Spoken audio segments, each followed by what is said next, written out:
What's going on, YouTube fam? It's your boy Church Takes. We back at y'all with another one, and boy, oh boy, do we have a long one for y'all today. Pause.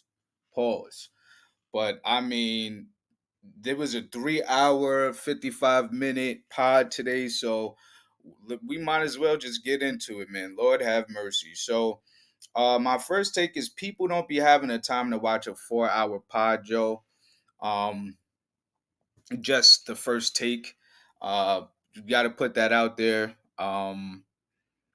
Let's move on. I know people hate uh, Mel's queen analogy. That whole thing where she says that she's a queen and a queen doesn't step off of her high stool to deal with peasants. That's a nasty narrative that they have running. It doesn't fit her, and yeah, cut it out from just like Full House. Cut it out, Mel, with that whole queen talk. But shout out to you if it's a narrative that you guys are pushing. Who's this guy on the couch in Ish's spot was my next take. I'm not familiar with who he is. This is the first time that I'm ever seeing him. Them talking about a line producer in the show was actually pretty funny, pretty cool. Them having a line producer I mean, I don't know if it would help, but it probably would in hindsight. But that's neither here or there. Let's go to the next take. Joe bigging himself up while having a production meeting is hilarious to me. So basically, Flip was like, "Yo, man, that's not motivating. Where you'll tell us, what we need to do as far as like how we can produce better on the show." And then when it goes to Joe, he'll big himself up like, "Yo, I be killing it. I be getting excited. I be hitting certain spots for the viewer." So he bigs himself up in the production meeting. That was pretty funny. Flip don't like it. Um Next take is Joe laughing at the fans for voting Flip as Potter of the Month is hilarious. He clearly doesn't believe or agree with the fans. That was pretty funny. Um, he opened up with a nice little 50 Cent set. I Get Money was dope. Definitely a banger. Um, that's pretty much how I like my 50 Cent. Like I like old 50. So yeah, that little play that he did was kind of dope. Mel trying to say she got a thicker skin was hilarious. They always like, "Yo, chill out. You did not develop a thicker skin," but she thinks she does. Next take is, did they get their prize pick advertisement back, or should I say did Joe get his prize pick advertisement back? Because Queen's Flip still wants a piece and Joe ain't budging. Joe ain't giving that up. Um yeah, Flip wants prize picks money and Joe ain't paying. Now, who is Ray Daniels? Y'all gotta tell me who Ray Daniels is. I just didn't know. Shout out to Vibes Cartel for coming home.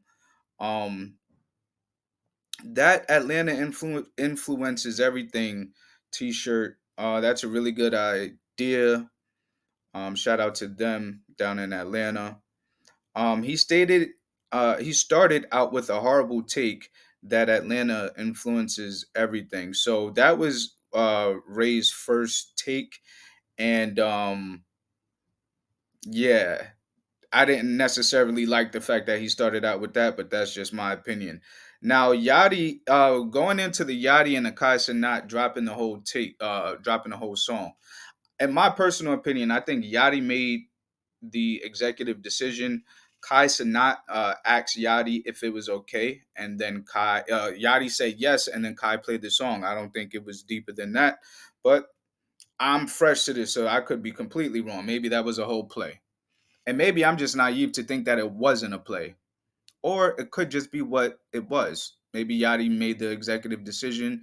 Kai Sanat asked him if he could play it, and he played it. Maybe it doesn't get any deeper than that. Now, this meeting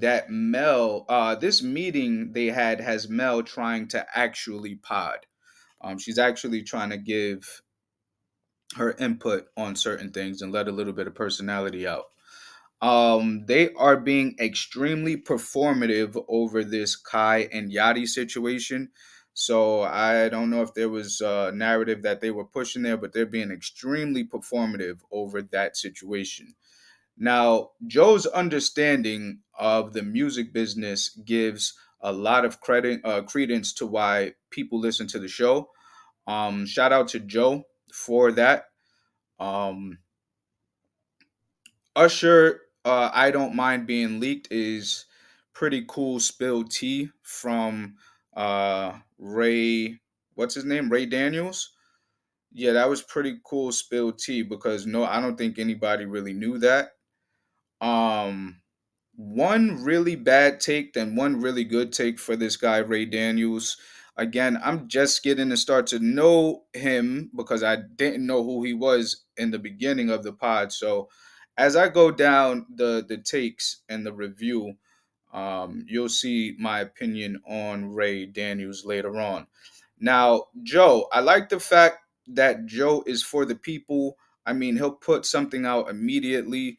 It used to be an issue, but he didn't care. If he did something that was dope, he wants everybody to know about it.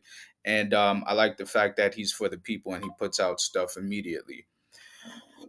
Um, Main public domain on music is fire. I mean, they were saying how after like 60, 70 years, once a song is out, then it becomes public domain.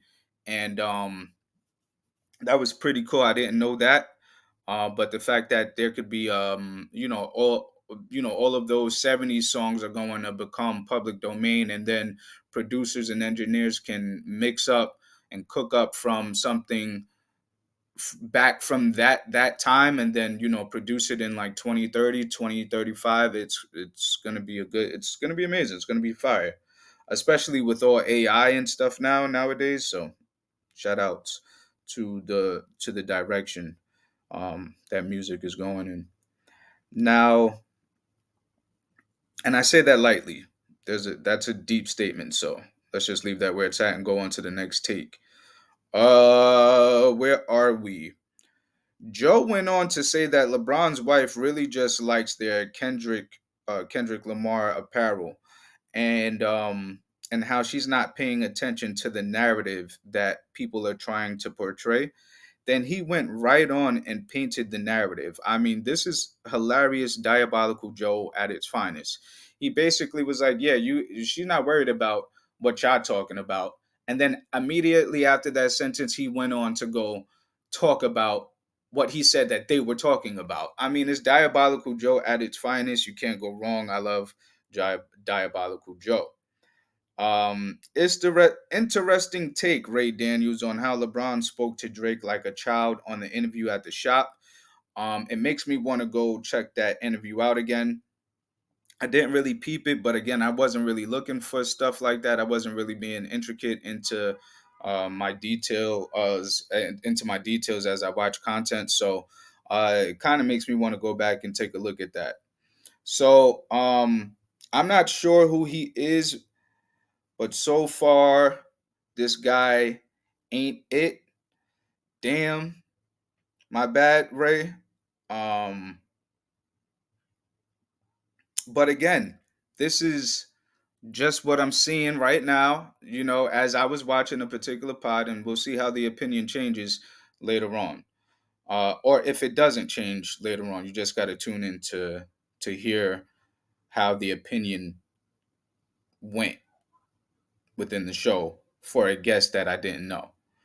With that being said, let's move on. Here goes Icy Spice. He got a little pushback on his stance on the LeBron and Drake passive aggressive beef, and now he's screaming, and he's kind of screaming to get his point across. I think that every single time Ice gets a little bit of pushback, he'll get a little spicy, and he'll put some bass, he'll put some, he'll say it with his chest the next time he says it, but he'll just like be reiterating the same thing that he just stated. Now, what did Mel say at the 57-minute and 27th second mark? What was that she said? 57th minute and 28th mark. 57th minute and 28th second. So 57:27 and 57:28. seconds. What did she just? Y'all got to put it in the comments. I don't know what she said. Anyway, Mel, when Mel thinks critically and then starts asking questions, it's not coming from a place of being tuned in with the space. Just my opinion. You kind of have to do more and be a bit more like you got to be a bit more invested in the content that you consume, especially if you're going to sit on the JBP couch and talk about it. I mean, it's the number one podcast in the space. You don't want to come off like you're not in tune with the space. So when you start to think critically and then when you start to ask questions, I would prefer if they were coming from somebody that was in tune in the space. I'm not saying that Mel can't be in tune in the space. She just has to take in more content so that she can know what's going on. Because when she does that, which is good for the pod, but when she does it, it just needs to come from a place where the viewer feels like she's tuned in and as to what's happening in the space. But I digress. Where are we at? Let's go to the next take. Joe starting this LeBron and Drake narrative is wild. Joe is literally isolating Drake, in my opinion.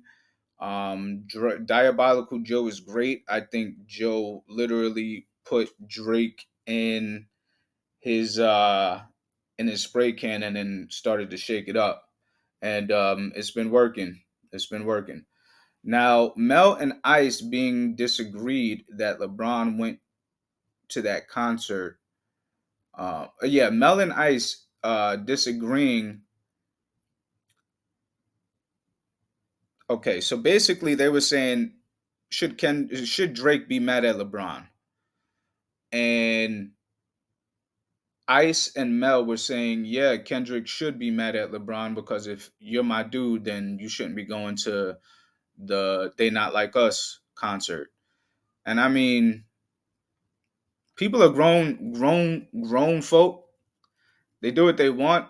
I mean, you can't be mad. I mean, you can have your opinion, but I wouldn't be mad if I was beefing with somebody and then they popped out to something. I mean, you definitely, him being LeBron James, he definitely has to think about the fact that he plays for LA. He's a LA Laker. Him not being at that concert was him picking a side. So he either had to go or he either didn't have to go. And what's in his best interest, I don't care about Drake's feelings right now, is he has to go. He's the star of the Los Angeles Lakers. Y'all having a problem with him not going to the concert is just selfish because you're not thinking about him. I understand you're thinking about Drake's opinion. Oh, you can't go to that because you my man's in that and this, that, and third. But if I'm Drake, I'm like, yeah, I mean, fam, you if I'm thinking about LeBron, you kind of got to go to that concert. I ain't mad at it. It is what it is. Whatever. Next take. Where are we at with this one? So Joe starting. Yep, yep. Oh, here we go. Joe said that Mel was ready to spin the block on Drake, and then she said, "Hey, big head." That was hilarious. Just putting that out there. Um, Flip, the walk around doesn't hit the same unless the crew is invested in the walk around. So I don't know if you guys seen the family, the Give Me My Money video. So like they would have like five family members and then they would also just give me my money and then they would clap. And then the last person that just got added on would say, just give me my money. And nobody clapped. And that's what it reminds me of when Flip walks around the table and the crew is not as invested in the walk around. It's like when the family member gets added and says, just give me my money and nobody claps. Yeah, you got to do the walk around the table when everybody is with you on the walk around. Shout out to LL Cool J. Mel saying Rakim was on Def Jam is hilarious. I think she'd be messing up on purpose at this point. I'm talking about the Mount Rushmore of LL Cool J's Mount Rushmore. She said that she thought he said that Rakim was on it and he didn't. Just be a little bit more invested. Side note, did y'all free up? Oh my goodness. Yo, did y'all see the free Hot Wheels clip? I was on the floor when I seen that. Yo, so I don't know if you guys seen it, but there was a clip of a special needs individual. He was running away from the cops, but he was running away from the cops in his little scooter. So he's only going about five miles an hour. And he's like literally trying to run away from the cops. So the cops pull up to the sidewalk, they get out of the car, and then they run him down. The cameraman starts going crazy. They start screaming free Hot Wheels.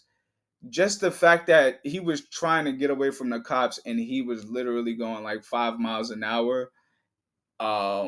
And just the whole cops running down on a special needs person was just too funny. It was just something that I had to throw in there.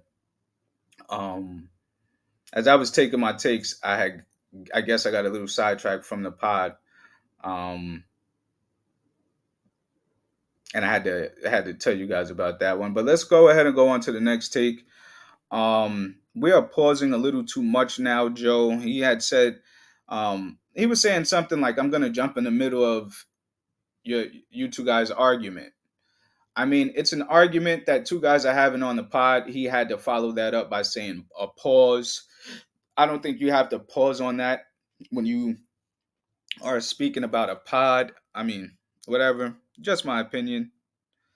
The women volleyball Olympics is fire. Well, the Olympics in general is fire, but the women volleyball Olympics is fire.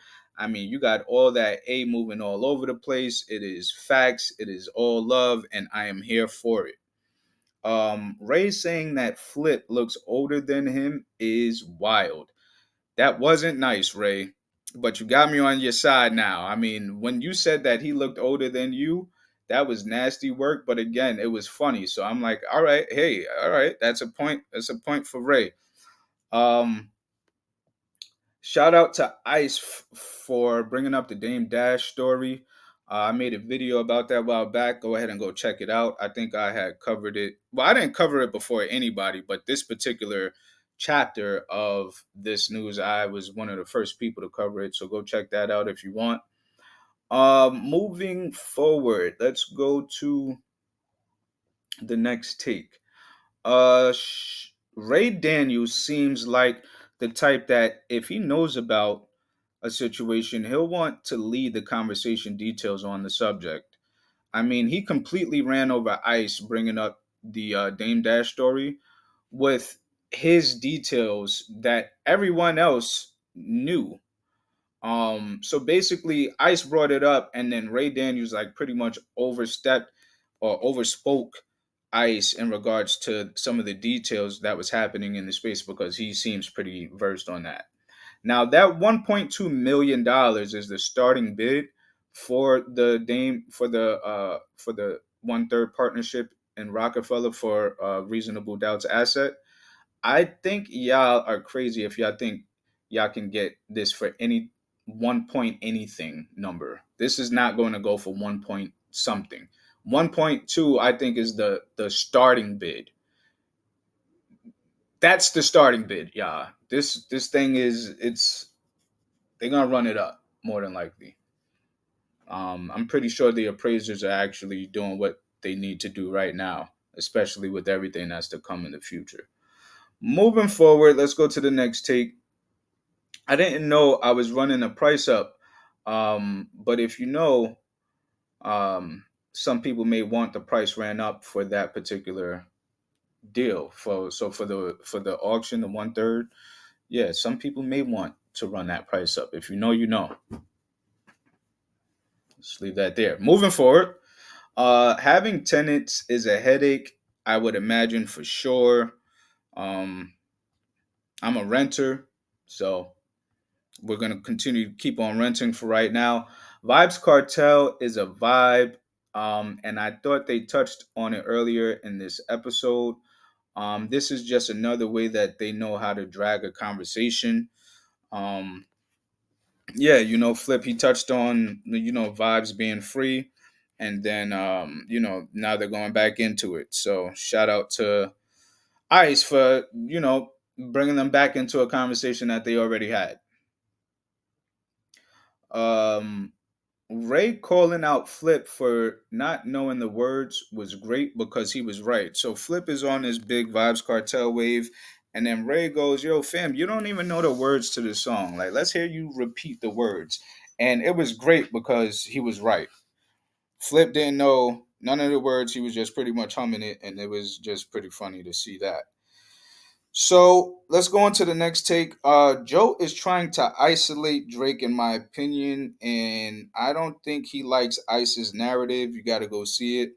He don't want to see Drake do any songs with Vibes Cartel. I don't think Joe wants to see much success go to Drake, but I could be wrong. I could be 100% wrong. Maybe they're really cool people, but I doubt it. Just my take. Moving forward, Flip is so overprotective of Mel.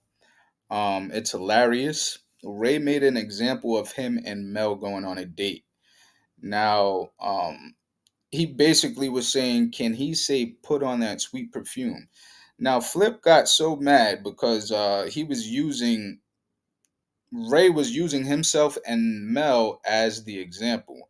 So he was basically telling Ray not to try to get that off up there, not in front of him. So Flip is definitely overprotective of Mel. Ice brought up the Locke's Tiny Desk. I also did a review on that. Go check that out.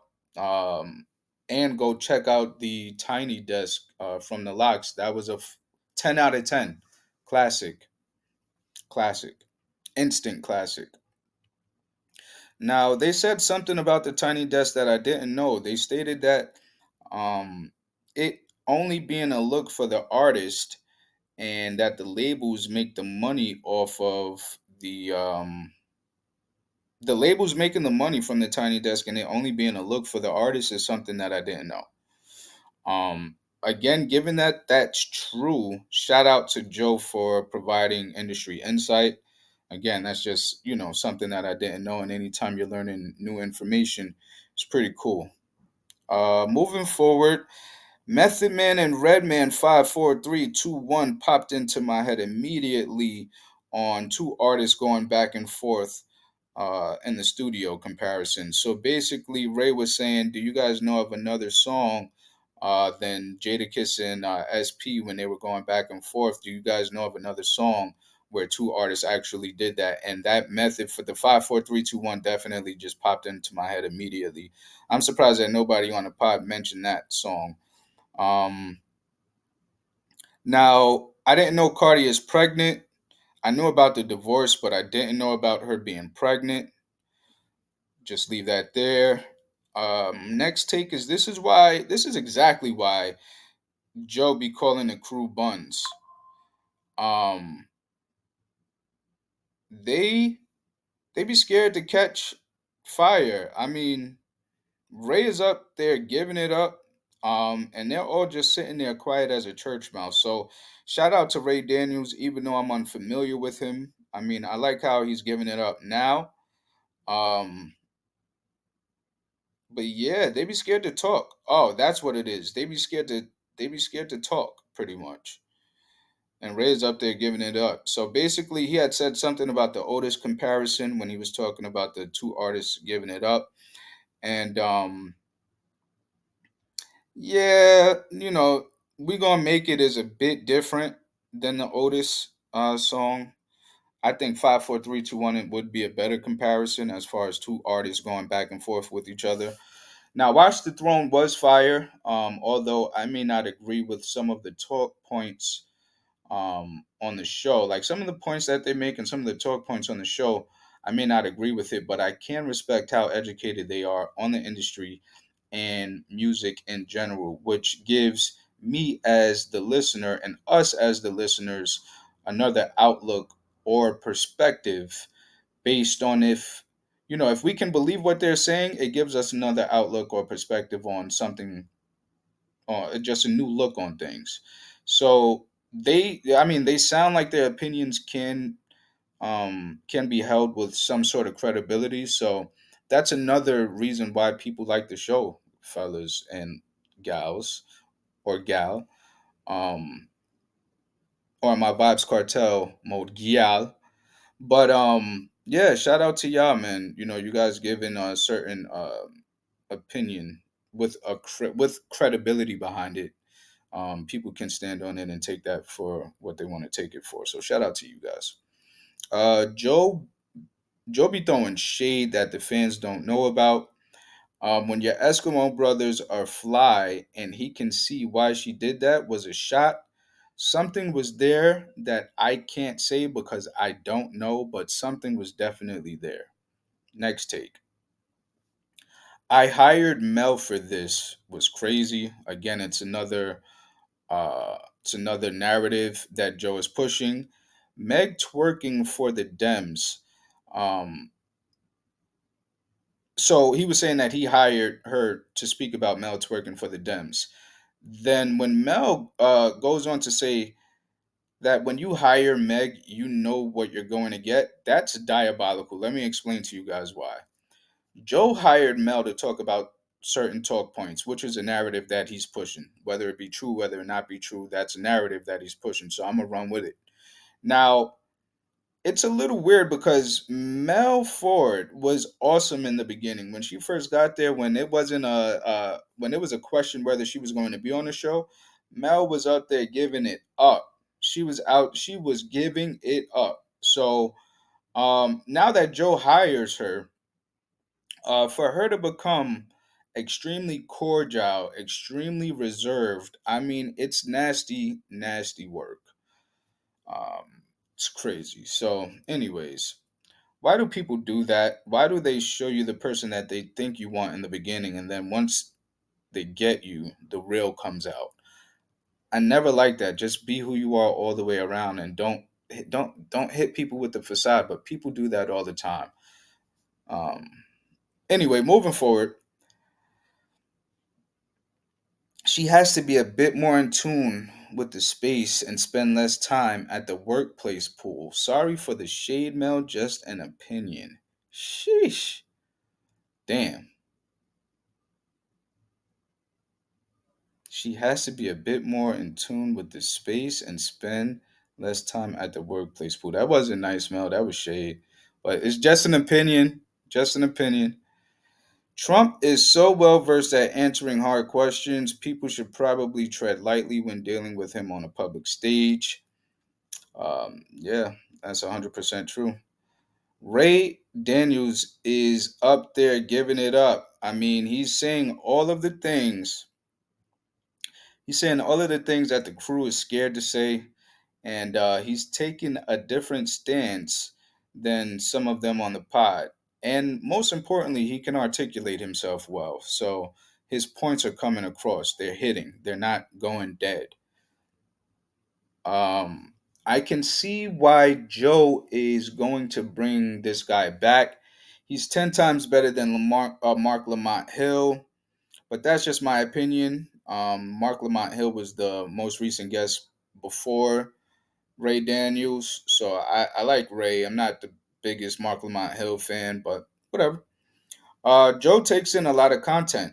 He just stated that he'll watch all 34 minutes of something that he's interested in. Now, for someone to be where he's at and someone to be that invested in the craft is still dope. Now, I think it's not easy work. I just think the dedication is respectable. Um, I just respect. Shout out to Joe for being as in tune as he's continuing to be. Moving on to the next take. Allergic to BJ is nasty work. Joe said that Mel was allergic to BJ. So they was talking about the Black Journalist Conference. That's where Trump had spoke, and basically, um, what I got from it is that Joe was saying that Mel was allergic to black journalism, and that in itself was hilarious, and it was a shot. I mean, if it was the other BJ, I'm not sure how Joe would know that, but then again, I can't put anything past his crew. But him saying that she was allergic to black journalism was diabolical, hilarious.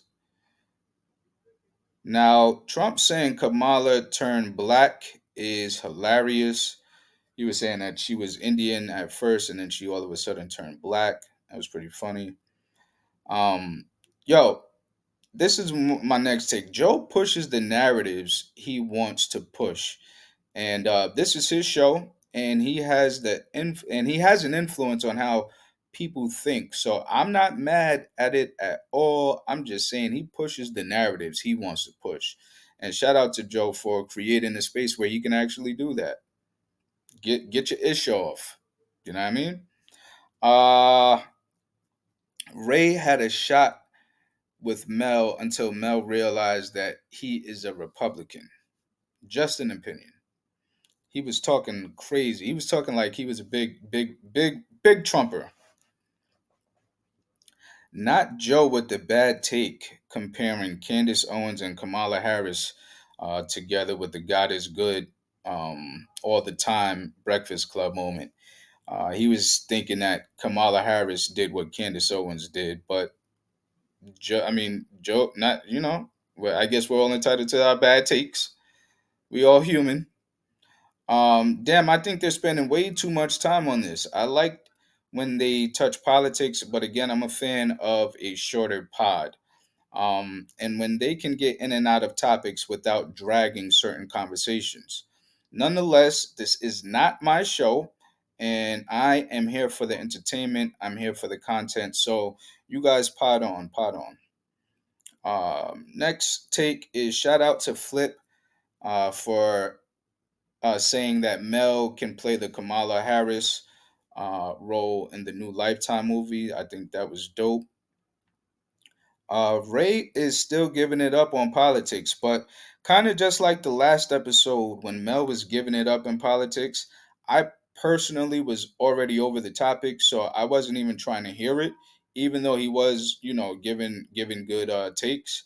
I just wasn't trying to hear it at that particular moment because I was over the subject. Like yeah. Anyway, Joe tried to get Ray on the side of Trump, and then Ray had to say that he's going to vote for Kamala. He definitely sounded Republican earlier until Joe made him stand on one square or another square. So he basically did his thing with that one. Now, Joe saying that, saying to refer to another outlet for your political news is crazy. I mean, they just spent like an hour on it. So, I mean, the next time, don't spend so much time on it if you want us to go elsewhere. I mean, I think you should tell your fans to stay here for your hour-long political conversation if that's what you're going to do. I mean, if you want to have an hour-long conversation at the end of the conversation to tell the fans to go elsewhere for the political conversation, I mean, come on, fam. If you're going to do something, just keep it a buck with what you're doing, bro. Because that was crazy. Y'all spent like an hour and a half on the on the politics, and then Joe exits out of it like, yeah, so refer to another outlet for your political news. Come on, fam. You're wasting people's time. Moving forward, that Predator show needs to go. I'm not a fan of it, nor is it content I care to see or talk about. The only reason I'm mentioning it right now is because they are talking about it on the pod. I'll be back when they move on. Not Joe with the Pootie Tang moment. I don't know if you guys know the movie Pootie Tang, but there's a character in it that repeats the same exact thing that people were just talking about. He literally just repeated the same take Ice and Flip were talking about with the guy on the bus. So that was pretty funny. Um, I don't know one woman in New York that hasn't happened to. Is nasty work, Mel. Y'all got to put more respect on New York. Corey dying out laughing at the nonsense that just came out of Mel's mouth was hilarious. And yeah, come on now, put a little bit more respect on New York. Now let's go to the next tape. Labels weaponizing artists' fan bases against them is nasty work. I didn't know that labels actually do that, but again, it sounds like I'm extremely naive to this whole space, to this whole music um entertainment group thing, you know. It's weaponizing that just doesn't sound, it sounds like nasty work. I mean, if I'm a label, why would I want to weaponize the fans that are going to pay me as the label if the artist is on my label? It just doesn't make much sense to me. But again, you know, there's reasons that I can see why a label would want to do that, but it's just nasty work. Now, how have you guys not ever had yogurt? I'm talking to Joe and Flip. That's crazy. Um, and you guys are like New Yorkers. I mean, all right, that's, it is what it is. Eggs, ketchup, yogurt, and jelly sounds nasty as I don't know what, but I never tried it, so I'll leave that there. Next take, Mel definitely has a healthy food bag they can get into. And this was just a take that came into my mind as I was watching the show. Now, why don't they touch on food more often? I mean, food is most definitely a bag to get into and talk about on the pod. I think it suits the male audience. I think it suits the female audience. And maybe shouting out, like smaller local restaurants that they like to go to. Um, maybe a shout out for the smaller restaurants, just like how they do with the sleepers. Maybe that's a good idea. I mean, you guys have a huge influence. You guys can definitely create more business, more dollars being spent in our community. So why not? Why not have a food? You talk about food, talk about restaurants. Talk about places that are fire. Just a take. Moving forward, Ray saying I got another 20 minutes was hilarious. So Joe, and this is, mind you, this is going into like the third hour. You can tell because I'm on the 37th minute of the review. So you know that this was a long pod. But basically Ray say Joe asked him how much longer can they talk, and Ray said I got another 20 minutes for you. That was hilarious. Um this is a take that to I want kind of want Ice to hear me out. Joe asked a question for someone to break down what's happening over at Atlantic. And immediately Ice jumps to read the article synopsis. Now, we don't want to hear you read the article synopsis, Ice. We want to hear your opinion on the breakdown of the matter. Literally, Joe just stated the synopsis, the article synopsis. You know what I'm saying? Like, you don't need to reiterate what Joe just said. We want your opinion on what's actually happening now. Joe already broke that down. Now, Ray stepped up to the plate and broke his opinion down and gave it up more than any of the regulars on the pod. Then Joe went on to give his breakdown. After all of the breakdowns, then Ice wants to chime in. Mel and Flip, they muted up something serious. Crazy, crazy work. I don't like the fact that the regulars on the pod let pod guests come up there and fry them up in regards to their takes and what it is that they're talking about and how they articulate themselves. You guys are the main potters. Don't be letting nobody come to your. It's like when you're the home team and then the away team comes and then they fry you up. You can't be getting fried up on your home field, y'all. Y'all gotta do better. Ray is absolutely frying Joe's co-potters. He's also entertaining. He is also well versed in the industry. Giving his insight from personal meetings is dope. And I think that is something that Joe wants his co-potters to do because it gives the viewers insight. And anytime you give your viewers insight on something that they didn't know of, but they can now look at it with a new perspective, is what keeps your show and what keeps your viewers, in my opinion. Moving forward, next take: working for someone who you think is better, who you think you're better than, was hilarious. Joe, does Joe think his co-pilots are better than him? It seemed like it hit a nerve because he had to cut everything out. He had to cut the conversation, interrupt it, and say, "Hey, hey!" He had to pretty much check everybody, like, "Yo, we all good here?"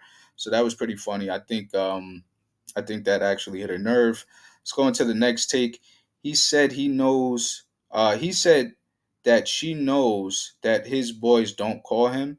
It's hilarious, but it's not so hilarious because it shows how lonely it is at the top. Most people don't really understand it, but at the top, it's probably more lonely than you think. Now, moving forward, Flip keeps on saying, "Stop trying to bag Mel in front of me," is hilarious. He stood on his square again because I think Ray had gave it another shot and Mel was on him. Yo, chill, we not doing that in front of me. That's not happening. It's not going down. Stop. Um, just funny Flip being that brother. I'm so ready for this closeout, guys. Yes, and they did. That was the review on the JBP episode 747. Basically, they had a few sleepers as they normally do. Joe played Tank featuring Candace Boyd called Good Thing. Ice played Made Men in the Locks, a song called Tommy's Theme.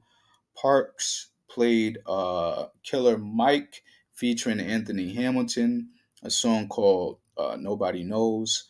And M. Ford went on to play Bored and uh, the artist was Bored and Rondo Mo. The song was called Ready. So that was it. That's all for the JBP podcast, episode 747. Can you not? And that's basically it. Before we get up out of here, why don't you guys go to manhattangray.com. Go ahead and get yourself a nice little hair care package. You'll receive 20% off on your first order. And it is a black owned business. That would be greatly appreciated if you guys went to the website to support. Again, that's manhattangray.com. Shout out to you guys if you guys are still here listening, and shout out to you guys if you are not. Um, all the first time listeners, shout out to you guys. Comment, like, subscribe. This is something that we'll be doing as a hobby. And yeah, we're just going to keep on putting one foot in front of the other. So that's it. That's all for now, y'all. Do me one favor. Remember that church takes are the best takes. And that is it. That is all. We are out.